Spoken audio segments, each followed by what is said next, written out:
Remember when I brought my Evo home and it had no gas in it, so I filled it up from a can that I found in my shed? That gas was 9 years old, which is why it ran like crap. So I brought my friend here. We're gonna find some real gas. A few days after I first posted my Evo project, I actually found the previous owner of this very car. He's a great guy and he's been a major help. But one of the first things I asked him was, is the car tuned to a different fuel? His response, it explained a lot, particularly about why my new crashed car was running and idling like crap. It also explains how we ended up here. This specific Wawa is 30 minutes from my house, and there are 5 others that are closer to me. But the reason we ended up here is because of E85 gasoline. E85 is 85% ethanol. And the car runs way different on E85 than it would on 9-year-old jet ski fuel.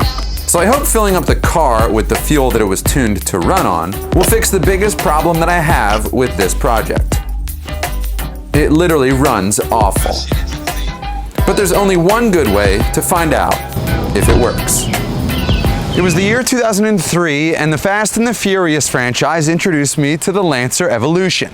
And ever since then, I always wanted one. 24 years of depreciation and one front-end collision later, I was able to afford one. Watch out for the lawnmower there. I have to tilt it like that or else it leaks gas from the carburetor. Just about everything I have around here is broken. And I'm trying my best to fix these things, but give me a second. Even my Audi R8, it is drivable, but it is broken, or maybe it's breaking, or I should say it's melting. The exhaust is melting the bumper. Although when it's not running, it is leaking fuel everywhere. The running and cutting part, it actually does just fine. And although every single time I drive my Audi R8, I'm effectively melting the bumper away, the running and driving part, it does just fine. The Evo, though, it's hard to look at this car from any angle and see any positive. Whether it be exterior or even interior, it's all just equally bad. But that's why we bought it. And it's time to change everything about this car.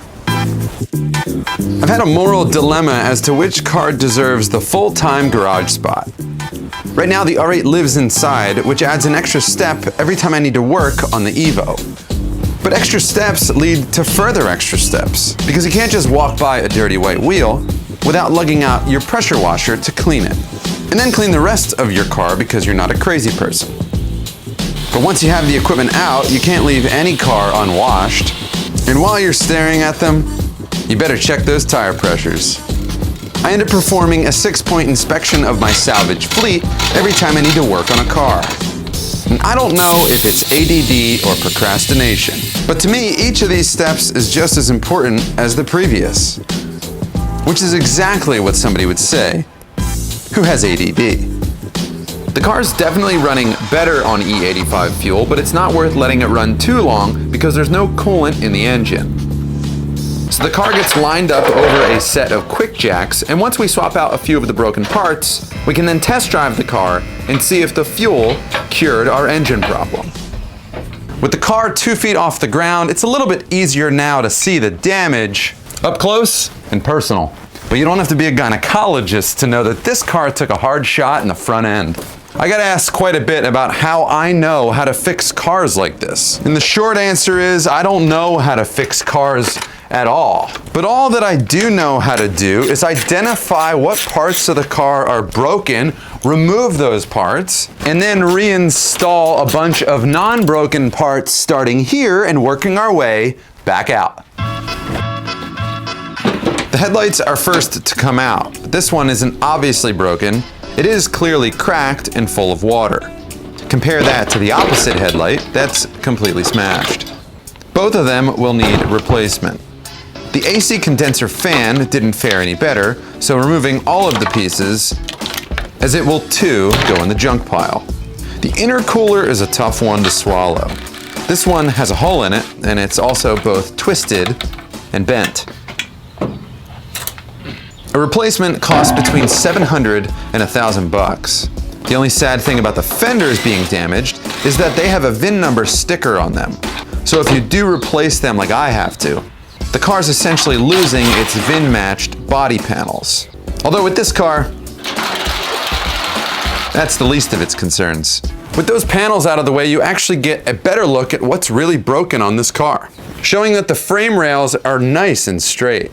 The damage, though, starts when you look at the radiator support. The frame rail attaches to the radiator support right here, and you can see that's damaged, as well as the AC condenser and the radiator pushing directly into the turbo down below. The good news is we have all of those parts. The bad news is those parts aren't bolted on, they're welded on. And although that's probably good for strength and ease of assembly, I don't know how to weld. A lot of work has to happen to get to the point where we actually have to weld anything back onto this car. And although I don't know how to weld right now, it's not like I'm gonna magically learn before we have to weld anyway. We're just gonna weld. Aside from the frame itself being welded on, most of the parts are actually bolted on or held in place with these small plastic clips. Some parts are bent from the crash and the bolts can't be accessed. But this special tool that I have can actually reverse the effect of the car crash. It's rare that a bent part actually gets reused, but the hardware behind it is definitely valuable. Now the socket fits and disassembly can continue. Sometimes though, not even a pry bar is the right tool. So typically to get a frame section apart, you just disassemble or drill out the spot welds between each layer of metal. And that's how you would separate this piece of metal from this piece of metal. Notice there's no bolts holding these two pieces together. But there's no point in destroying drill bits to do that if we're really just going to replace all the metal here anyway. Easy does it. It's the one nice thing about working with steel and not aluminum. It's much more forgiving. So notice the distance between this piece of metal and the radiator before versus after. Now we can take everything out. That should free up some space to remove this air conditioning condenser in the front of the car, which is certainly, ouch, not holding any air at this point, so we don't have to worry about leaking Freon into the universe. It's hard to imagine after the accident, the air conditioning was working very well at all. I'm actually much more interested in getting the radiator out. The radiator is the last thing standing between us and our turbo. And we need to know if that turbo sustained any substantial damage that would require us to replace it. Obviously hoping that that's a no. Oh wow, I was not expecting there to be any coolant. Well, that's about as much coolant as I expected. Now this clamp on top of the radiator is the last thing holding us in. Look at this clamp. That is my kind of clamp. That's just a clamp you have sitting around, but hey, it works. Now that should be the last thing holding this rad in place, and it is. Electrical connection. Oh, look at the fan. Shoot, I didn't buy a fan. Gonna have to order a fan. That might honestly be the only part that I don't have for the car. Ready to see what our turbo looks like? There it is, folks. Turbo. My first turbo car, actually, so bear with me. It looks perfectly fine, barring that little scratch right there, but that's nothing. That's just a scratch from the radiator when it collided. Interestingly, though, there is a bolt missing holding what I believe is the downpipe to the turbo. Not sure if that's related to the incident or if the person working on this car before me was a lot like me. The air conditioning line also has a crack in it. So those are the only things that I wasn't expecting. An air conditioning line to be broken and a missing bolt in the exhaust, which isn't bad. And the good news is this entire wall is lined with Mitsubishi parts. Hear how I said it? I said Mitsubishi, not Mitsubishi, like I've said it for the last 30 years. Does anyone out there actually know how to pronounce it before I take one person's word for it in the comments section? There's actually only one area on the frame that might demonstrate real frame damage. So it's this area right here that's all wrinkled up. Now the bulk of this piece is all one continuous unit that I'm gonna replace by drilling out a few spot welds. But it is attached to a major frame rail right there, and we need to make sure that that's straight. Although from here, it looks perfect. Although that's what everybody says who rebuilds salvage cars. Hey, at least I'm honest. I'm hoping this is the last time we have to use this tool. It's fun to use, it just means we're in the beginning stages of our project. I don't think I want this on here anymore, and I'm dying to know what it looks like underneath. Turns out it's got to look a lot worse before it looks a little bit better. In order to get the remainder of the radiator brace off of the car, we have to drill out those little circular spot welds. You typically burn through a lot of drill bits to do this, so I'm going to use a belt sander to try and save us some money. When it comes to air tools, the lower the quality that the tool is, typically the louder the tool becomes. And all my tools are really loud. It's about 10 to 30 seconds of sanding per spot weld. Just depends on where in China your sandpaper was made. Either way, we're saving a fortune not burning through drill bits. This is what it looks like when you've spent 5 minutes sanding down a spot weld. I'm not saying that's good enough, I'm just saying that's what it looks like after 5 minutes. This tool is how you'll know if what you did was good enough. It's like a chisel basically for body panels. It's really sharp on 2 edges and you can hit a hammer on the back of it to try and get in between the pieces of metal.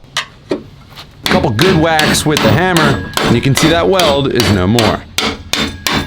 After you beat the absolute hell out of this thing, and my panel separator tool fits between the pieces of metal, you can see the two are no longer one. Now I just got to do that to the other side. And that wrinkle in the metal is the only thing that's going to make this more difficult. This frame bending tool helps persuade the metal to allow better access to the spot weld. Access to the spot weld means I can fit the chisel in. And when all else fails, it's back to the sander. Or when the sander fails, it's back to the heavy mallet. And when the mallet fails, you just keep swinging the mallet harder and harder. And when all of that fails, you give in and go back to arbitrarily cutting things apart at high speed. The Sawzall remains undefeated. Between the mallet and the chisel and the Sawzall, I think all of the spot welds have dissociated between the two pieces of metal. You can see they are moving independent of each other. I was expecting the part just to simply fall off once the spot welds were drilled out, but there are 2 bolts remaining underneath here holding this thing in. Righty-tighty, lefty-loosey. Ooh, they're big bolts. There's one. Now there should be nothing holding this thing on. It doesn't look like anything's holding it on. If I can get this off, it should really reveal our frame damage. There we go. Ooh, not as pretty as I thought. So the driver's side frame rail is essentially pristine condition minus the damage that I placed upon it trying to remove those spot welds. Not so lucky with the passenger frame rail. Top side of the rail looks okay, the inside is a little chewed up, and the outside took most of the force. Now I can tell you straight up, not a chance I'm replacing this. It's steel, it bends. I'm just gonna bend it back. If you look really close, this here is a small recess in the frame rail that is built to collapse in the event of an accident. So that was spared. Unfortunately, everything in front of it is pretty much trash. Using my simple frame bending tools, we'll be able to straighten out this frame no problem. How much of it I actually record and reveal to the rest of the internet, I don't know. Yeah, see, this actually isn't working as well as I thought. I mean, I won't tell you guys that. Looks good. I think I actually just need heavier artillery. This should do. Oh, much better. It's really appreciated how well this stuff bends compared to, say, the aluminum on my Audi. We'll be back together in no time. It just dawned on me, I have the greatest tool ever for this. It's buried under here, it's really heavy, it's in a case, and I love to use it because I only have used it a couple times. This is like a reverse Jaws of Life. Pump the press a few times, and slowly we'll have, very slowly, the frame rail looking the way it did when it came off the line in Japan. Another push. Oh. So after beating it with a mallet and a hydraulic ram, that's the original, the good side, and that's my interpretation of the original. When I bought this car, a lot of people said, nice, that's a pretty cool project, but good luck finding any parts for it. So I thought it was gonna be really hard, especially to find frame rails for this car. So I went to the Mitsubishi dealership and I said, can I buy the front of the frame? And they said, yeah. And that's how hard it was to find parts for this Evo. So a quick dry run to see if our new radiator support / frame rail has any chance of ever going on this car. This will at least tell us if we're in the ballpark. Wow, that's in the ballpark. For a first-time fitment, it really couldn't fit better. Check out the seam right here. It's perfect the way it was from the factory. Up here, this was the undamaged frame rail, and it meets with our new component just fine. This is the area of major concern, but you can see we're only about 3 millimeters off there, so that'll be able to play. And then, of course, this piece right here, perfect fitment. So it looks like we're gonna be just fine. Is it hot in here, or is it just this fitment? Although the crossmember and radiator brace look perfectly aligned, the last thing I want to do is weld it right now, because if it's off by even just a few millimeters, that mistake will be amplified when we put the panels back on. So let's mock everything up and maybe go for a drive. In order to get this car to up and running temperature, it needs a radiator. So this is an aftermarket full aluminum radiator put out by Megan Racing. I'm not sure who Megan is, but she must be pretty slick if she's out there putting together aluminum radiators with a welder. The crash damaged these radiator hoses. And let's be honest, the engine bay looks about as good as the engine runs. So a quick, effective way to clean up the engine compartment and upgrade the coolant plumbing is to update it with these new red silicone radiator hoses. The old hoses had some sediment inside of them, so replacement was a no-brainer. Most radiators have an inlet hose that needs attached and an outlet hose coming out of the bottom. Now the radiator wasn't the only cooling system damaged in this crash. The intercooler is getting replaced with this one from Extreme Turbo Systems. And the intercooler is kind of the face of the Evo. It gives the front end that iconic look. It gets attached with brand new matching hardware that gets torqued down to spec. One bonus, this car came with a bunch of aftermarket upgrades like these ETS intercooler pipes. And now I can fit the coolant overflow reservoir and set it to the same torque as the intercooler. This ties up both the intake and the cooling systems for this car. I think there are two things we should do before I drive this car for the first time. Because we haven't welded any part of this crossmember to the frame, I'll use a couple small self-tapping screws to hold it in place. The second thing I'd like to do is add coolant to the car so we can drive it for more than 30 seconds without worrying that the car is going to overheat. Adding coolant is a little controversial because ultimately I have to take it all back out of the car to refit the front end and paint it, but so be it. You know, there is one final thing I wanted to do that I forgot, which is remove the hood. The hood on this car needs to be thrown away. I've just kept it in place to protect the engine bay from the weather. That's better. So the expectation is that this car is gonna now run perfect because number one, it's filled with E85 fuel, which the car is tuned to, and number two, I connected all the intercooler piping so there's no more leaks. Here we go, 1, 2, 3.